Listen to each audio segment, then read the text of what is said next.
बिस्मिल्लाहिर्रहमानिर्रहीम। Dear students, उम्मीद करता हूँ आप सब लोग खैरियत से होंगे। स्टूडेंट्स, आज की इस वीडियो में हम physics class 10th unit number 14 optics के मल्टीपल चॉइस क्वेश्चन सोल्व करने जा रहे हैं। इसमें क्वेश्चन नंबर 1 है, a glass slab is dipped in a transparent liquid having same refractive index as that of glass slab. We can not see the boundary of the two media glass and liquid due to dash refraction. तो students, चूंकि गिलास slab और liquid का refractive index same है, लिहाजा इस case में कोई रिफ्रैक्शन नहीं होगी, कोई बेंडिंग नहीं होगी। So option C 0 is correct answer. Next MCQs है, an incident ray makes an angle of 45 degree centigrade with a plane mirror, the angle of reflection is. Students, plane mirror के case में reflection का phenomena occur होता है, ना कि refraction का। So using angle of reflection, जो angle of incidence है वही एंगल ऑफ रिफ्लेक्शन होना चाहिए। सो ऑप्शन बी 45 डिग्री जो है वो करेक्ट आंसर है। नेक्स्ट क्वेश्चन नंबर 3 है, two plane mirrors are arrange parallel facing each other, the image form may be. इसका जो राइट आंसर है वो है option D infinite. Next MCQs number 4 है, the apparent flattening of the sun at the dawn and dusk is due to the phenomena of. जब sunrise होता है या सनसेट होता है तो सन जो है हमें अपेरेंटली फ्लैटनिंग होता नजर आता है। तो इसके पीछे क्या साइंटिफिक रीजन होती है? इसका जो राइट आंसर है वो है ऑप्शन ए, रिफ्रैक्शन की वजह से जो है वो ऐसा अपेरेंटली हमें दिखाई देता है कि सन जो है वो फ्लैटनिंग हो रहा है।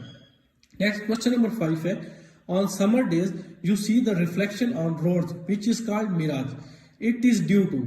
समर डेज में आपको रोड्स के ऊपर रिफ्लेक्शन दिखाई देती है जिसको मिराज का नाम देते हैं। तो इसकी क्या रीजन होती है? तो इसका जो राइट आंसर है वो है option D, total internal reflection. Question number 6 है, the colours in the rainbow are formed bye.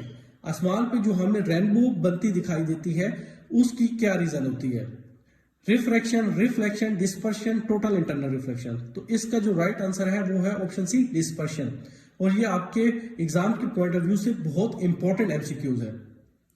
Next question number 7 है, the lenses in your eyes produce image on retina.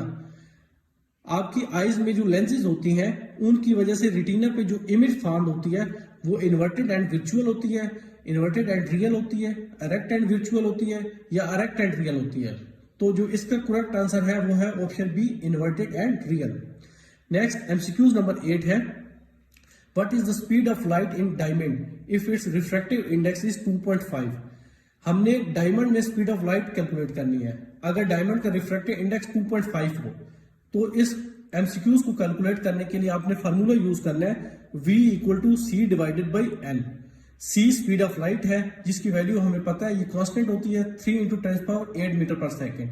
N refractive index है जो उसने हमें बता दिया 2.5। इन दोनों वैल्यूज को आप डिवाइड कर लें तो हमारे पास speed of light in diamond आ जाएगी 1.2 × 10⁸ मीटर पर second. So option A is correct answer.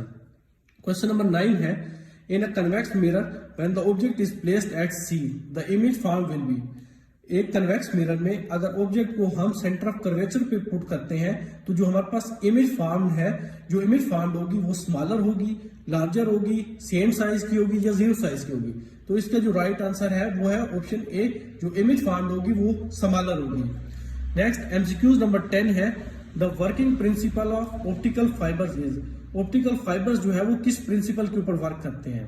तो इसका जो करेक्ट आंसर है वो है option D, total internal reflection. Optical fibres में टोटल इंटरनल रिफ्लेक्शन का फेनोमेना जो है वो वर्क कर रहा होता है। नेक्स्ट क्वेश्चन नंबर 11 है, if an object is placed at 10 cm from the convex lens having focal length 5 cm, the linear magnification of convex lens is। Linear magnification हमें कैलकुलेट करनी है कन्वेक्स लेंस की। Object का distance और focal length उसने हमें बता दी है। लीनियर मैग्निफिकेशन कैलकुलेट करने का फार्मूला होता है length of image divide by length of object. एक और रिलेशन होती है हमारे पास 1/f equal to 1/p plus 1/q। f और p की वैल्यू उसने हमें बता दी है, f 5 सेंटीमीटर है जबकि p जो है वो 10 सेंटीमीटर है जो कि ऑब्जेक्ट का डिस्टेंस है। यहां से आप q कैलकुलेट कर लेंगे जो कि लेंथ ऑफ इमेज या डिस्टेंस ऑफ इमेज है, वो 10 सेंटीमीटर आ जाएगी। अब आपके पास p की वैल्यू भी नोन है, q की वैल्यू भी नोन है। सो आप यहाँ पे फार्मूला में पुट कर दें, m आ जाएगा, चूंकि q ओवर p होता है, Q हमने 10 कैलकुलेट किया, P जो है हमारे पास ऑलरेडी 10 सेंटीमीटर गिवन है, सो हमारे पास लीनियर मैग्निफिकेशन आ जाएगी 1। So option B is correct answer. Next MCQs number 12 है, non luminous matter which can be studied with the help of gravitational lensing is called. इसका जो राइट आंसर है वो है ऑप्शन सी, डार्क मैटर। इस matter को dark matter कहते हैं, जिसको हम ग्रेविटेशनल लेंसिंग की मदद से जो है वो स्टडी कर सकते हैं। एमसीक्यूज नंबर 13 है, image form by plane mirror is always. Plane mirror से जो इमेज फॉर्म होती है वो हमेशा वर्चुअल एंड डायरेक्ट होती है, so option B is correct. Next question है, Einstein rings are seen due to a phenomena. जो आइंस्टाइन रिंग्स हमारे पास फॉर्म होती है उसकी पीछे क्या वजह होती है, कौन सा प्रोसेस के तहत जो है आइंस्टाइन रिंग्स फॉर्म होती है। इसका जो राइट आंसर है वो है option C, gravitational lensing. Next MCQs number 15 है, the dash phenomena is used in non destructive testing of material for voids and cracks in opaque materials. इसका जो करेक्ट आंसर है वो है ऑप्शन डी, एक्यूस्टिक लेंसिंग। ऐसे ultrasonic lensing भी कहते हैं। अल्ट्रासोनिक लेंसिंग का प्रोसेस जो है वो यूटिलाइज होता है मटेरियल्स की नॉन डिस्ट्रक्टिव टेस्टिंग के लिए। इसमें बेसिकली मटेरियल्स के जो वाइड्स क्रैक्स होते हैं उनको जो है वो टेस्ट किया जाता है। नेक्स्ट एमसीक्यूज नंबर 16 है, all waves exhibit the phenomena of reflection but light waves are the only waves which exhibit the phenomena of. Reflection का फेनोमेना तमाम वेव्स में होता है, लेकिन लाइट वेव्स सिर्फ वो वाहिद वेव्स है जिनके अंदर एक फेनोमेना आकर होता है, और वो फेनोमेना टोटल इंटरनल रिफ्लेक्शन का फेनोमेना है। So option D is correct. Total internal reflection का फेनोमेना सिर्फ लाइट वेव्स में होता है, बाकी किसी भी टाइप ऑफ वेव्स में नहीं होता। नेक्स्ट एमसीक्यूज नंबर 17 है, the working principle of optical fibres is. So option D, total internal reflection is correct answer. Next question number 18 है, the white light passing through the prism due to refraction shows a behaviour of dash light. इसका जो right answer है वो है option B, dispersion. 19 number MCQs है, the visible light spectrum lies in the range of dash nanometre of wavelength. जो visible light spectrum है उसकी range आपने बतानी है, और इसकी जो रेंज होती है वो 400 से 750 नैनोमीटर होती है। So option C is right answer. Next MCQs number 20 है, जो कि लास्ट एमसीक्यूज है इस एक्सरसाइज का, the rods and cones a human eye has are. इसका जो राइट आंसर है वो है option B, 100 million and 6 million. Rods जो है वो 100 मिलियन होते हैं, जबकि कोन्स जो है वो 6 मिलियन होते हैं ह्यूमन आई में। तो स्टूडेंट्स, यहाँ पे हमारे मल्टीपल चॉइस क्वेश्चंस कंप्लीट हो जाते हैं। स्टूडेंट्स, आज की इस वीडियो में हम physics class 10th unit number 14 optics के कंस्ट्रक्टिव रिस्पांस क्वेश्चन सोल्व करने जा रहे हैं। इसमें क्वेश्चन नंबर 1 है, take some water in the bowl and put a small mirror in it such that some part of mirror is dipped in the water. एक bowl में, container में आप कुछ पानी लें और इसमें जो है एक मिरर को पुट कर दें, और मिरर आपने इस तरह पुट करना है कि इसका कुछ पार्ट जो है वो वाटर के अंदर डिप होना चाहिए। नेक्स्ट आपने क्या करना है, fall sunlight on the mirror in such a way that the reflection of mirror appears on the wall और white board of the class. आपने इस मिरर के ऊपर इस तरह से सनलाइट को फॉल करना है कि मिरर का जो रिफ्लेक्शन है वो वॉल के ऊपर या क्लास में जो व्हाइट बोर्ड हो उस पे जो है अपीयर हो। इस सारी डिस्क्रिप्शन को मैंने यहाँ पे डायग्राम के थ्रू जो है वो रिप्रेजेंट कर दिया है। अब उसने कुछ हमसे सवाल पूछे हैं इस सिनेरियो से रिलेटेड। इसमें पार्ट ए है, why the 7 colour pattern is shown on the wall, के वॉल के ऊपर जो है वो 7 कलर पैटर्न जो है वो आपको बनता दिखाई देगा, तो इसकी रीजन बतानी है। 7 colour pattern appears on the wall, तो ये वॉल के ऊपर 7 कलर पैटर्न जो है वो अपीयर हो रहा है। इसकी वजह है जो व्हाइट सनलाइट है वो अपने कंपोनेंट कलर्स, जिसमें red, orange, yellow, green, blue, Indigo और वायलेट शामिल होता है, उसमें जो है वो स्प्लिट हो गई है। इस प्रोसेस को हम डिस्पर्शन का नाम देते हैं। और डिस्पर्शन का प्रोसेस जो है, इसमें आपके पास एक कलर्स का स्पेक्ट्रम जो है वो क्रिएट होता है, जैसा कि रेनबो के केस में होता है, जब रेनबो फॉर्म होती है स्काइज में after rainfall. Next part B है, what is the role of water in this phenomena. इस प्रोसेस में वाटर का क्या रोल है उसको हमने एक्सप्लेन करना है। यहाँ पे वाटर जो है वो एज अ मीडियम एक्ट कर रहा है, जो कि सनलाइट को बेंड कर रहा है, रिफ्रैक्ट कर रहा है। जब लाइट पास कर रही है एयर से वाटर में, तो इसकी स्पीड जो है वो चेंज कर रही है, इसकी स्पीड चेंज हो रही है। एज अ रिजल्ट ये जो है वो बेंड कर जाती है। Different colours bend by different amounts which helps in separating the sunlight into 7 colours. अब डिफरेंट कलर्स जो है वो डिफरेंट अमाउंट से जो है वो बेंड हो रहे हैं, जो हेल्प करते हैं सनलाइट को अपने 7 कलर्स में जो है वो सेपरेट होने में। नेक्स्ट पार्ट सी है, discuss the basic principle used here which converts the white sunlight into 7 colours. इस प्रोसेस में व्हाइट लाइट जो है 7 कलर्स में चेंज हो रही है, तो इसमें जो बेसिक प्रिंसिपल इन्वॉल्व है उसको हमने एक्सप्लेन करना है। The basic principle involve is dispersion of light. तो यहाँ पे जो बेसिक प्रिंसिपल है वो डिस्पर्शन ऑफ लाइट है, लाइट जो है वो डिस्पर्स हो रही है। When white sunlight passes through a transparent medium like water, the light is refracted and split into its constituent colors because each color bends at a different angle. जब white sunlight पास करती है transparent medium से, जो कि हमारे case में water है, तो लाइट जो है वो रिफ्रैक्ट होती है और स्प्लिट हो जाती है अपने कंस्टिट्यूट कलर्स में, क्योंकि हर कलर जो है डिफरेंट एंगल के ऊपर जो है वो बेंड हो रहा है। This separation of light into different colours is what forms the spectrum. और ये जो लाइट का डिफरेंट कलर्स में सेपरेट होना है, स्पेक्ट्रम की फॉर्मेशन की जो है वो रीजन बनता है। तो स्टूडेंट्स, यहाँ पे हमारे ये कंस्ट्रक्टेड रिस्पॉन्स क्वेश्चन कंप्लीट हो जाते हैं। आज की इस वीडियो में हम physics class 10th unit number 14 optics के शॉर्ट रिस्पॉन्स क्वेश्चन सोल्व करने जा रहे हैं। क्वेश्चन नंबर 1 है, why is the index of refraction always greater than और equal to unity. Index of refraction की वैल्यू हमेशा 1 या 1 से ज्यादा होती है, तो इसकी रीजन हमने बतानी है। इंडेक्स ऑफ रिफ्रैक्शन हमारे पास होता है n equal to C by V. इस फार्मूला में जो c होता है वो speed of light in vacuum होती है, जबकि डिनोमिनेटर में जो v है वो speed of light in medium होता है। अब जो c की वैल्यू है वो हमेशा v की वैल्यू से या ज्यादा होती है या उसके इक्वल होती है। Therefore the ratio c by v is always greater than और इक्वल टू 1। यही वजह है कि जो c by v रेशियो होती है उसकी वैल्यू हमेशा या 1 से ज्यादा होगी या 1 के इक्वल होगी, रिजल्टिंग इन n इक्वल और greater than 1। Next question number 2 है, which physical process is responsible for the decrease in the speed of light in material medium. जब लाइट जो है मटेरियल मीडियम v में एंटर होती है तो इसकी स्पीड जो है वो डिक्रीज हो जाती है। तो ऐसा किस फिजिकल प्रोसेस के तहत होता है, तो हमने वो प्रोसेस बताना है। The physical process responsible for the decrease in speed of light in material medium is refraction. तो इसमें जो मेन फिजिकल प्रोसेस इन्वॉल्व होता है वो रिफ्रैक्शन होता है। तो जब लाइट जो है मटेरियल मीडियम में इंटर होती है तो रिफ्रैक्शन प्रोसेस के तहत जो है इसकी स्पीड जो है वो डिक्रीज हो जाती है। और ऐसा इसलिए होता है कि लाइट जो है वो एटम्स के साथ इंटरेक्ट करती है और डिलेड आते हैं। एज अ रिजल्ट जो इसकी स्पीड जो है वो रिड्यूस हो जाती है। नेक्स्ट क्वेश्चन नंबर 3 है, how powder takes the shine of a person's knows.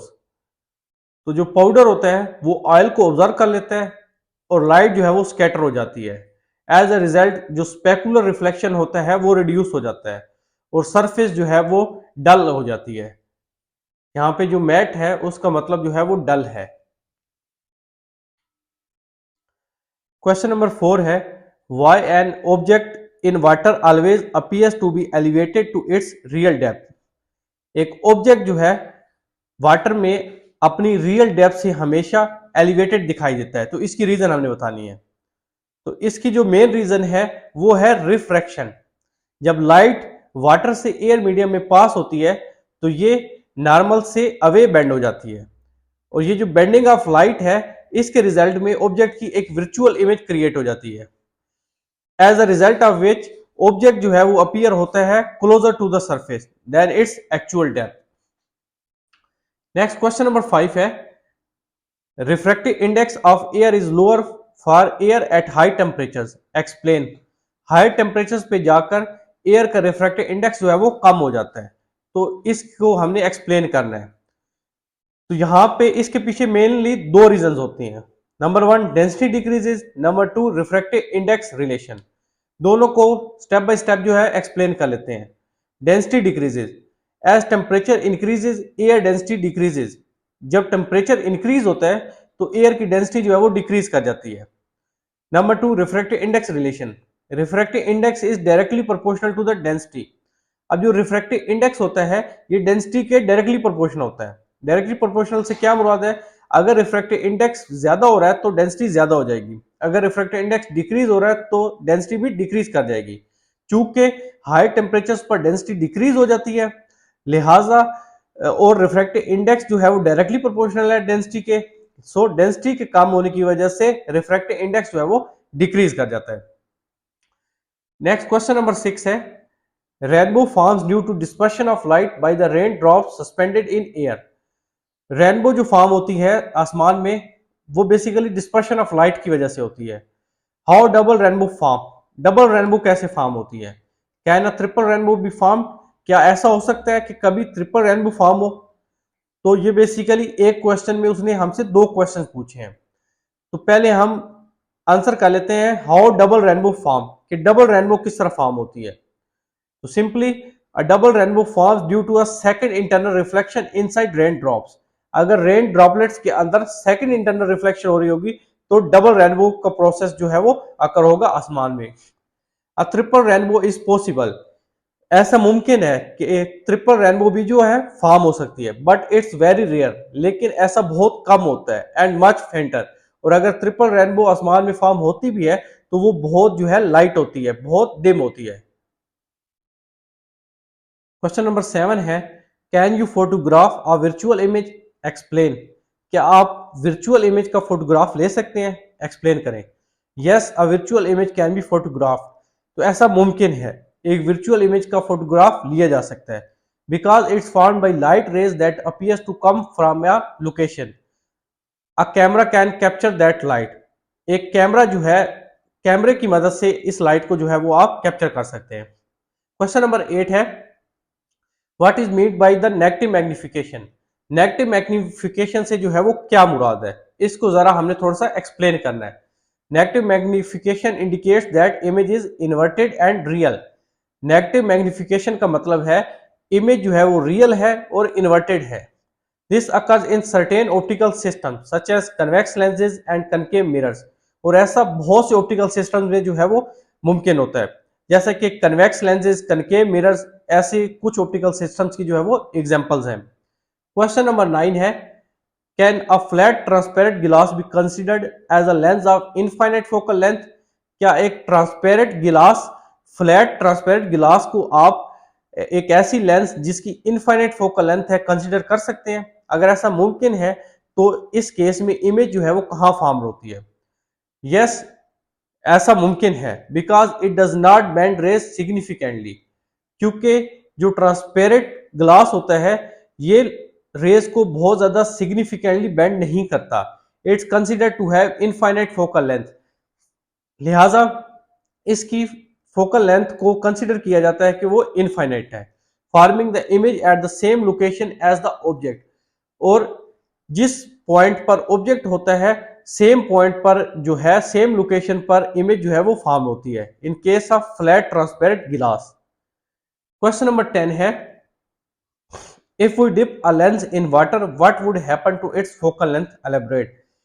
अगर हम एक लेंस को वाटर में डिप करते हैं तो इसकी फोकल लेंथ के ऊपर जो है वो क्या इफेक्ट होगा। तो इसकी फोकल लेंथ जो है वो इंक्रीज कर जाएगी, क्योंकि लेंस मटेरियल और वाटर के रिफ्रैक्टिव इंडेक्स में जो डिफरेंस है वो कम हो जाएगा जब आप इस लेंस को वाटर में जो है वो डिप कर देंगे। और इस रिफ्रैक्टिव इंडेक्स के डिफरेंस के कम होने की वजह से फोकल लेंथ जो है वो इंक्रीज कर जाएगी। क्वेश्चन नंबर 11 है, when you open your eyes in water why the things look blurry. अगर आप पानी में अपनी आंखों को ओपन करते हैं तो आपको चीजें जो है वो धुंधली दिखाई देती हैं। तो इसकी रीजन हमने बतानी है। Things appear blurry under water because, दो मेन रीजंस हैं। Number 1, refractive index similarity. The refractive indices of water and the cornea, cornea जो है आपकी आंख की जो आउटर लेयर होती है उसको कॉर्निया कहते हैं, are similar reducing the eye's ability to focus light. Water और कॉर्निया का रिफ्रैक्टिव इंडेक्स जो है वो सेम होता है, जिसकी वजह से आंख की एबिलिटी जो है वो रिड्यूस हो जाती है कि वो लाइट को फोकस कर सके, जिसके नतीजे में हमें पानी में चीजें जो है वो धुंधली दिखाई देती हैं। Number 2, loss of refractive power. The cornea refractive power is significantly reduced in water. Water में कॉर्निया की रिफ्रैक्टिव पावर जो है वो बहुत ज्यादा रिड्यूस हो जाती है, making it harder for eye to focus, जिसकी वजह से हमारी आंख के लिए जो है वो मुश्किल हो जाता है कि वो लाइट को फोकस कर सके। नेक्स्ट क्वेश्चन नंबर 12 है, evaluate the statement that a real image is always inverted.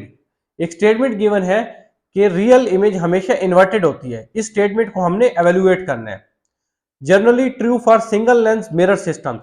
तो ये जो स्टेटमेंट है कि a real image is always inverted, ये सिंगल लेंस या सिंगल मिरर सिस्टम के लिए तो ठीक है, लेकिन हमेशा वैलिड नहीं है, हमेशा हर केस के लिए ठीक नहीं है, स्पेशली कॉम्प्लेक्स सिस्टम्स में जिनमें हमारे पास एक रियल और अपराइट इमेज जो है वो फॉर्म होती है।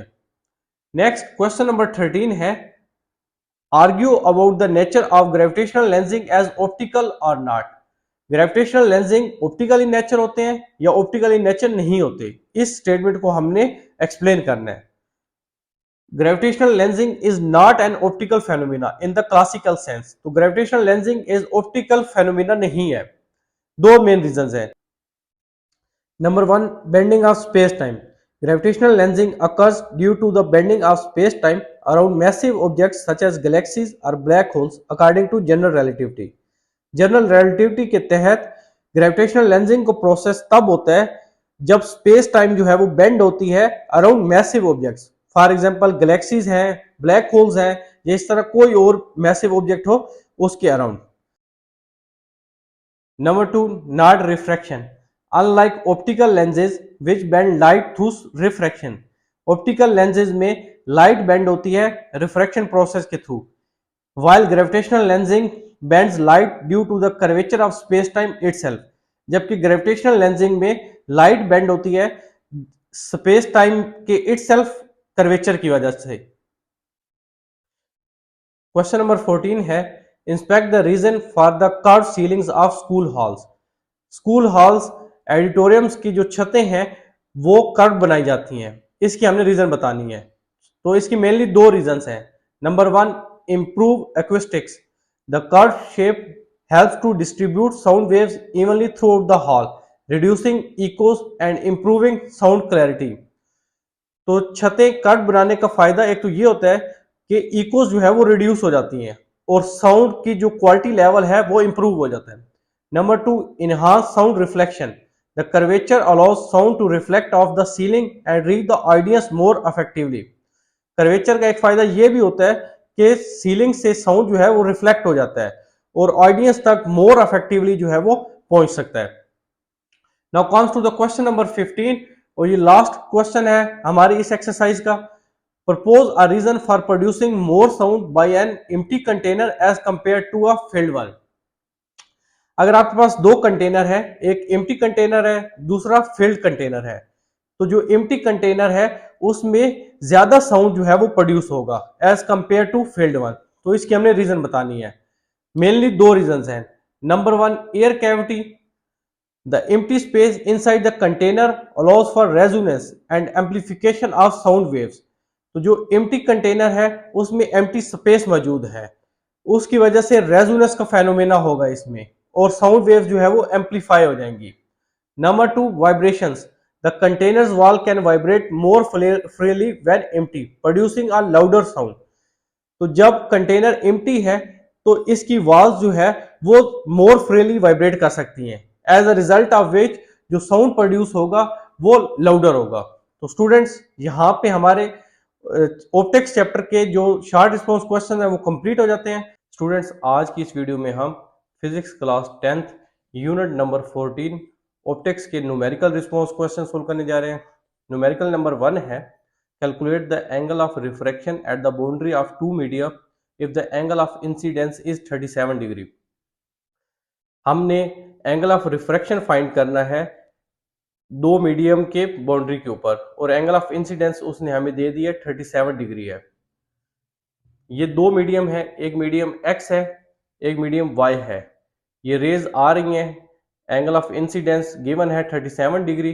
यहां से जो है ये बाउंड्री है दो मीडियम की, यहां से जो है वो रिफ्रैक्ट हो जाती हैं और एंगल ऑफ रिफ्रैक्शन जो बना रही है वो थीटा आर है, और ये हमने angle of refraction theta R find करना है।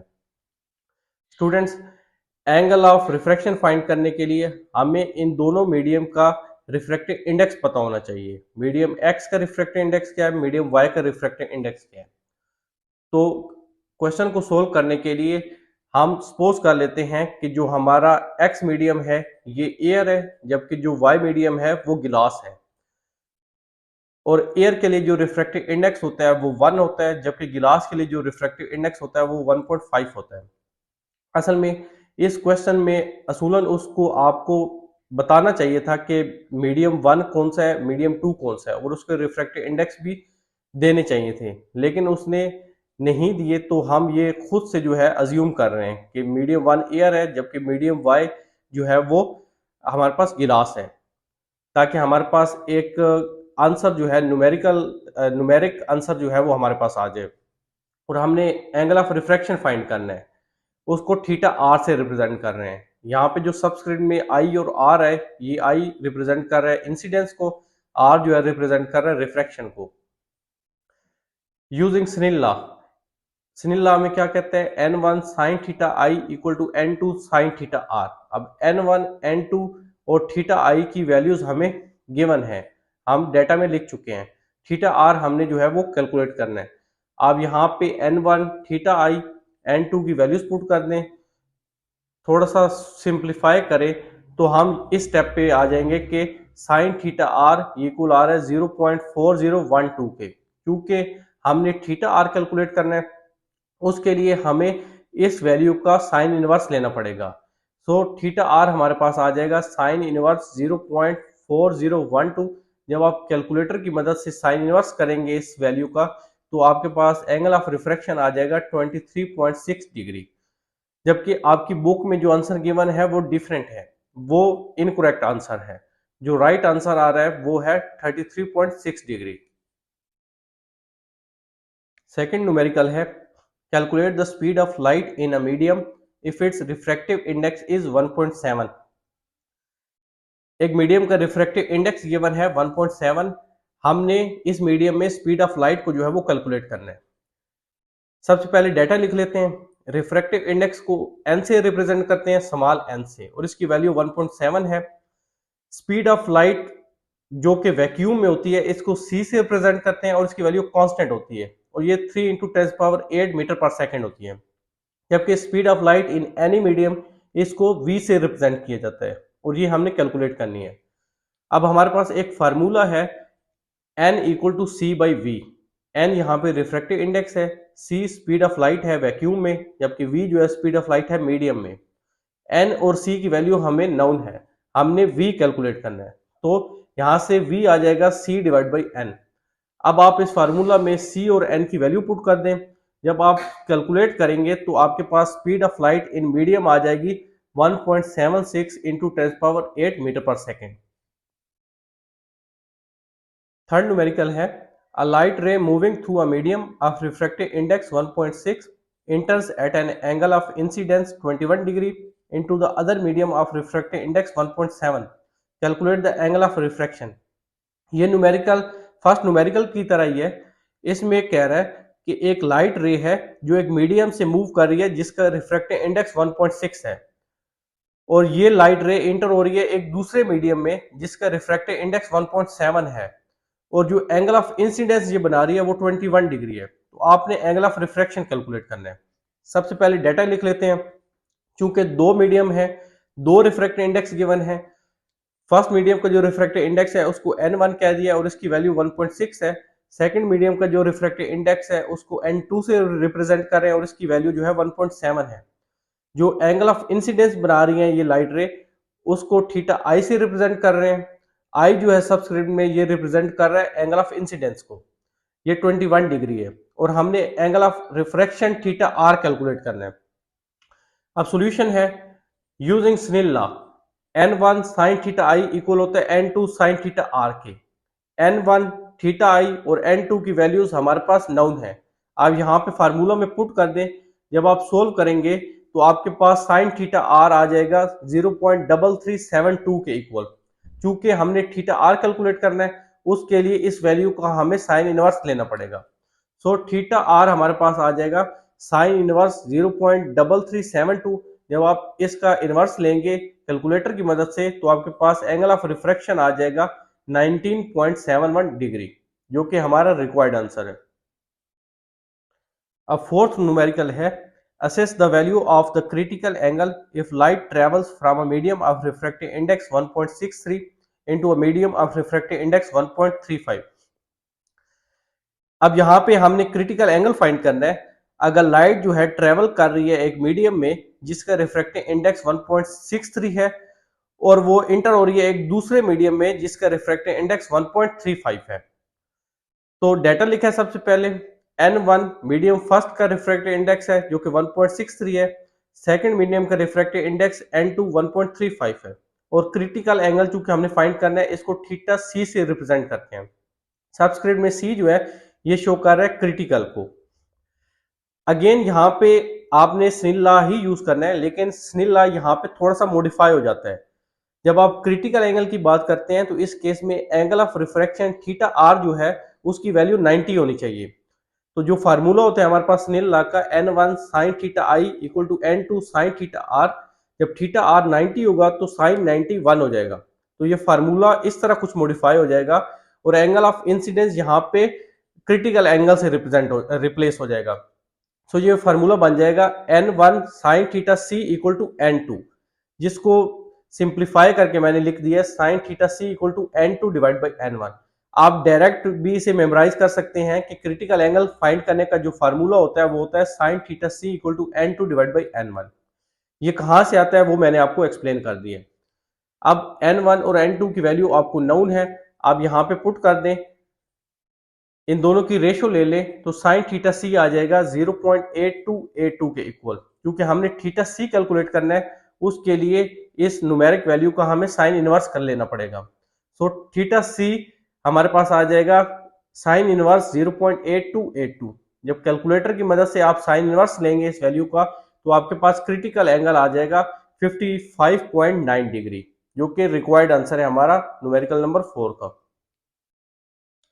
Now comes to the numerical number 5, और ये लास्ट न्यूमेरिकल है इस एक्सरसाइज का। Measure the distance and height of image of an object with height and distance of 3 centimetre and 5 centimetre respectively from a lens having magnification as 3। एक lens जिसकी magnification 3 given है और उसने object का distance और height जो है इस लेंस से वो हमें बता दिया, और इससे जो इमेज फॉर्म हो रही है उसकी डिस्टेंस और हाइट हमने फाइंड करनी है। सबसे पहले डाटा लिख लेते हैं। हाइट ऑफ ऑब्जेक्ट को ओ से रिप्रेजेंट करते हैं और ये 3 सेंटीमीटर गिवन है, जबकि डिस्टेंस ऑफ ऑब्जेक्ट के लिए यूज करते हैं हम पी और ये 5 सेंटीमीटर है। मैग्निफिकेशन एम 3 गिवन है, height of image I calculate करनी है और distance of image Q calculate करना है। सॉल्यूशन है, अब मैग्निफिकेशन जो है ये इक्वल होती है height of image divide by height of object के। अब इसको लिख लिया m equal to i divide by o. m की वैल्यू भी हमें गिवन है डाटा में और o की वैल्यू भी हमें गिवन है डाटा में। o basically height of object है, m जो है वो मैग्निफिकेशन है। चूंकि हमने i कैलकुलेट करना है, i जो है यहाँ पे हाइट ऑफ इमेज है, तो यहां से सिंपल क्रॉस मल्टीप्लाई करके i आ जाएगा m इंटू ओ के इक्वल। m और o की वैल्यू पुट कर दे तो जो हमारे पास हाइट ऑफ इमेज i जो है ये आ जाएगी 9 सेंटीमीटर। नेक्स्ट पार्ट के लिए अगेन हम ये फार्मूला यूज करेंगे कि जो डिस्टेंस ऑफ इमेज q जो है ये इक्वल है distance of object into magnification की। ये फार्मूला भी यहीं से हमने ड्राइव किया कि मैग्निफिकेशन जो है वो इक्वल होती है distance of image divided by distance of object. तो यहां से डिस्टेंस ऑफ इमेज आ जाएगा magnification into distance of object. तो ये फार्मूला वैलिड रहता है चाहे आप height of image divide by height of object की बात कर रहे हैं या distance of image divide by distance of object की बात कर रहे हैं, फार्मूला जो है वो सेम रहता है। सो यहां से Q जो है वो इक्वल आ जाता है m इंटू पी के।